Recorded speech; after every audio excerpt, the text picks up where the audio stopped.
have been following us for about the last year, almost a year, you know that we bought some land, almost 10 acres, and we've been working on the house there and some other things out there, getting it ready to move.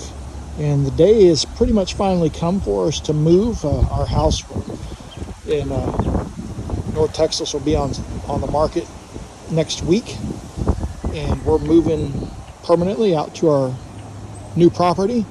The last thing we've got to do is to disassemble and move our Palram greenhouse. We don't want to leave it. It's a good greenhouse. I mean, it's an excellent greenhouse.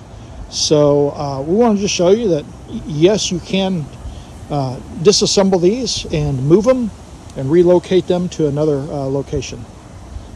You see, I got the roof off already, the panels of the roof. Also got the door off. I left the door in one piece. There's no reason to take it apart. I mean, I could just put it back on like it is. So that took about 15 minutes is all. Next, we're going to start taking off the supports here in the middle for the roof, and we'll take apart the centerpiece that goes all the way across, which is the apex of the roof, and then we'll take the sides off after all that's down.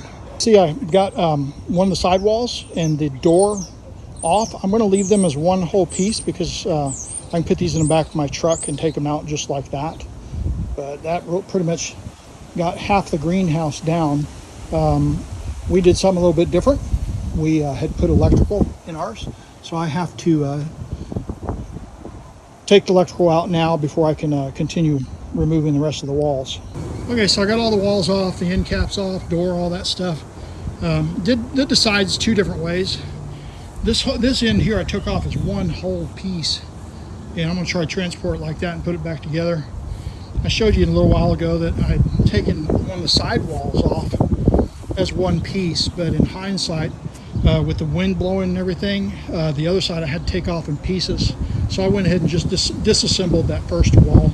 I think it'll be easier to construct instead of dealing with wind and just the size of it, trying to manhandle it into place. So next is I got to take apart the frame on the foundation that we built, and it is bolted into that foundation, so it's going to take a little bit of time to get those anchors out. Okay, so we got most of the Palram greenhouse loaded.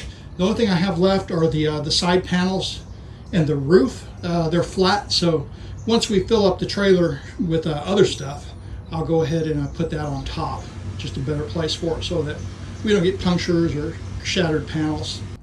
Okay, so we got all the Palram greenhouse to our property in West Texas, and got it kind of laid out.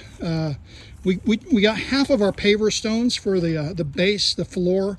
I've got to go back to Fort Worth and get the other half. We simply couldn't carry them with all the other stuff that we brought out. But then we have I got the cinder blocks for the piers that will bury underneath, for support. There's some of the rails, the side rails. Those are some of the supports. The roof itself, like the roof support, and then of course here's the base frame, and then these were the end walls that I was able to take off and pretty much keep in one big piece. So I'm real happy about that. So next is, we've been talking about where to put it. Probably right there behind the shelves is where we're going to potentially build this out. Foundation is done. Next is to put the frame in place. So at this point we have the front and back on. We went ahead and got those braces in, and we started sliding the side panels in on one of the sides.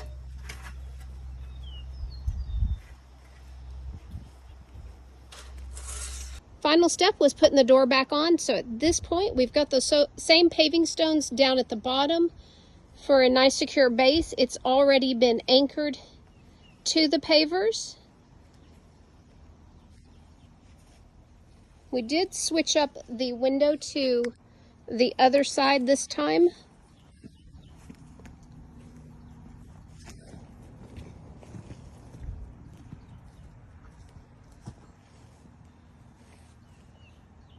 that's it. That's how to successfully move your greenhouse.